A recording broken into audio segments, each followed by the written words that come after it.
বিভিন্ন অপরাধে মালদ্বীপের কারাগারে আটক রয়েছেন প্রায় ১০০ বাংলাদেশি।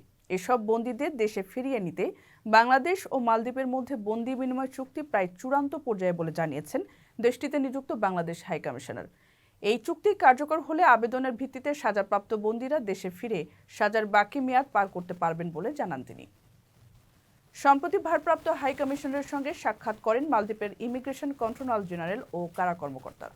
এই সময় তাকে দেশটিতে প্রবাসী বাংলাদেশিদের যেসব মামলা চলমান আছে তা দ্রুত সম্পন্ন করা সহ ছোটখাটো কোনো অপরাধে মামলা না করে তাদেরকে দেশে ফেরত পাঠানোর অনুরোধ জানানো হয়। এছাড়া মামলা পরিচালনায় আর্থিক সঙ্গতি নেই এমন প্রবাসীদের জন্য রাষ্ট্রের পক্ষ থেকে আইনজীবী প্রদানের অনুরোধ জানান বাংলাদেশি হাইকমিশনার।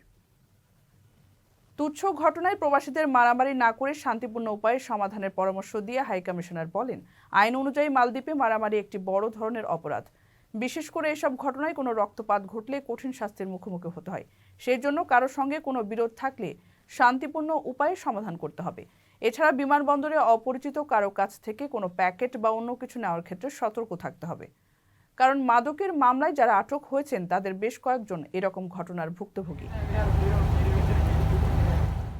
কারো কাছে স্বপ্ন পূরণ, কারো আনন্দের উপলক্ষ, আবার কারো জীবন পাল্টে দেওয়ার মুহূর্ত, কখনো জীবন বাঁচাতে সর্বোচ্চ গতিতে উড়ে চলা, কারো আবেগের শেষ মুহূর্ত, আপনজনের শেষ বিদায়ে শামিল হওয়া, এমন সব ইচ্ছে পূরণে সর্বনিম্ন ভাড়ায় দ্রুতগতির বাহন প্রবাসীর হেলিকপ্টার। আপনার প্রয়োজনে যোগাযোগ করুন আমাদের হটলাইনে।